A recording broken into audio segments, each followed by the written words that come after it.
Bien connue en principauté, la famille Lotero permet chaque année aux amoureux de la nature de découvrir des saveurs du terroir venues d'ailleurs.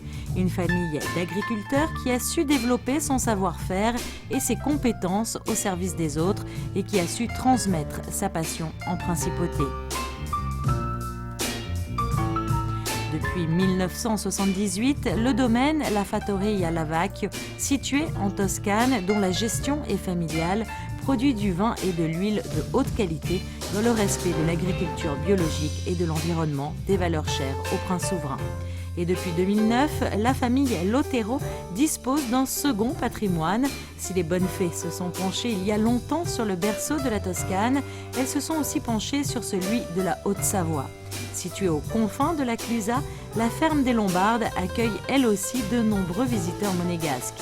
Ayant grandi à Monaco, Linda Lotero nous a ouvert les portes de son nouvel univers, un univers coloré, riche en histoire et tradition que nous avons souhaité partager avec vous. Née d'un vrai coup de cœur, la ferme des Lombardes allie bien-être et tradition. Véritable joyau dans son écrin, cet havre de paix est situé au cœur de la chaîne des Aravis. Depuis un peu plus de 2 ans, la famille Lotero partage avec les Monégasques son amour pour cette montagne et les valeurs qu'elle véhicule, à savoir liberté, humilité, sagesse et respect de la tradition, autant de valeurs que l'on retrouve à la ferme des Lombardes. On n'a absolument rien changé par rapport aux cloisons, à la structure de la maison. Au contraire, on a remis en valeur tout ce qu'on pouvait remettre. Et par exemple, les façades ont été sablées, n'ont pas été changées. D'ailleurs, c'était un impératif aussi pour la commune, pour le permis de rénovation, de garder l'authenticité de la maison. On n'a fait qu'apporter du plus et de remettre en valeur tout ce qu'elle avait. Tous les matériaux qu'on a utilisés sont de la région, des stations aux alentours. Au niveau des corps de métier, on a travaillé qu'avec des gens du coin aussi, les stations Le Grand Bornand ou Annecy qui est pas très loin, pour essayer de garder déjà un maximum l'authenticité de la maison et de rendre en fait à cette montagne cette belle maison au milieu de tous ces autres chalets.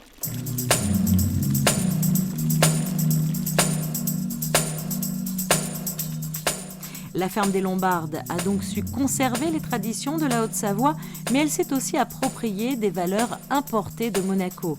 La famille Lotero est en effet très attachée au respect et à la protection de l'environnement. Nous, vivant à Monaco, on suit avec rigueur la politique de recyclage, enfin toute la politique du gouvernement. Et donc, effectivement, on a voulu aussi, pour la protection de notre planète, contribuer et continuer dans cette lignée pour la maison ici.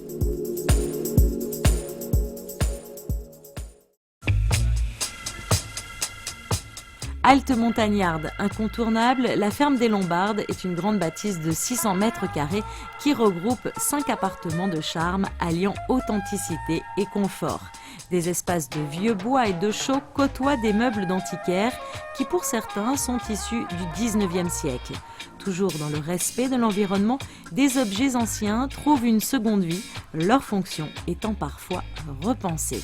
Chaque logement est inspiré d'un thème issu du passé de la ferme, comme par exemple l'atelier, référence au travail accompli autrefois par des artisans.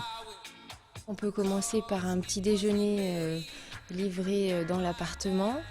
Ensuite, on vous organise toutes sortes d'activités, que ce soit l'été comme l'hiver. C'est-à-dire, en hiver, c'est vrai que c'est plus porté sur les sports de glisse. Donc, ski alpin, ski nordique, chien de traîneau, on peut tout vous organiser. Ensuite, en été, il y a tout ce qui est équestre, sortie randonnée pédestre. Et avec justement des guides, on organise des sorties à thème. Et les activités sont nombreuses à la ferme des Lombardes, quelles que soient les saisons. Découverte de la flore et de la faune, visite de la ferme, coulisses de la production de reblochons, descente en VTT ou encore sortie pédestre avec au bout un goûter aux saveurs impérissables.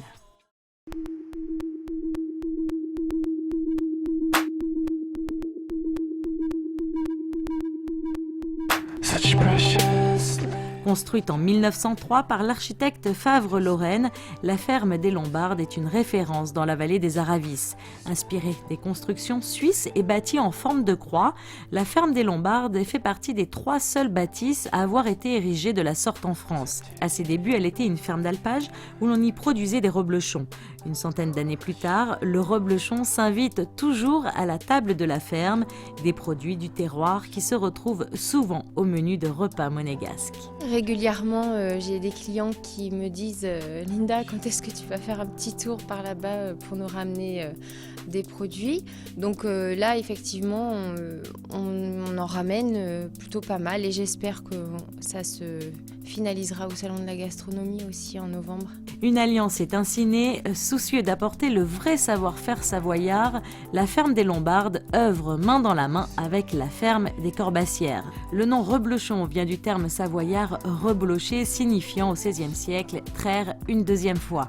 Les fermiers du massif des Aravis faisaient une première traite pour le propriétaire et une seconde à la nuit tombée pour leur propre compte. Utilisant les mêmes techniques et gestes des bergers de jadis, la fabrication du reblochon se fait à la ferme 2 fois par jour avec le lait du troupeau.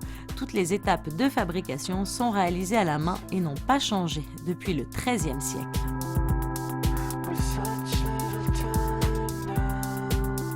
Alors ce matin, on a trait les vaches vers 5h30. Ensuite, le lait, on le met chauffer.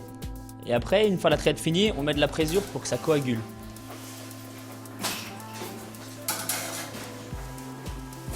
Trois quarts d'heure après, la présure a fait effet. Donc on a affaire à une pâte. Et la pâte, on la découpe en forme de petits grains pour faire le reblochon. Et là, tout de suite, on va tirer le sérum. En fait, maintenant qu'on l'a mis sur la table, le sérum, il s'enlève, le petit lait s'enlève et les grains, ils se soudent ensemble. Vous voyez, là, les grains sont en train de se souder ensemble pour faire le reblochon et qu'il attrape sa forme.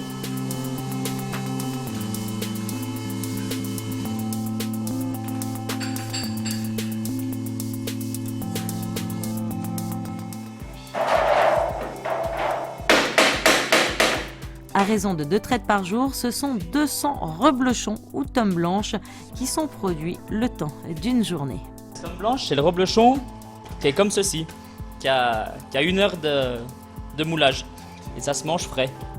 Une pastille verte est ensuite appliquée sur le fromage, signifiant qu'il s'agit bien d'un produit fermier et qu'il répond aux règles de l'AOC. Après le pressage, les futurs reblochons reposeront durant 7 heures pour être ensuite passés dans le sel.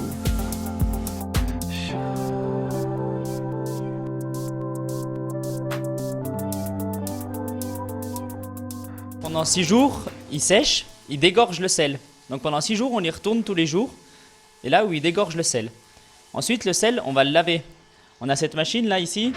Elle sert à frotter cette croûte qui s'est mise autour. Pour ensuite aller en cave le jour d'après.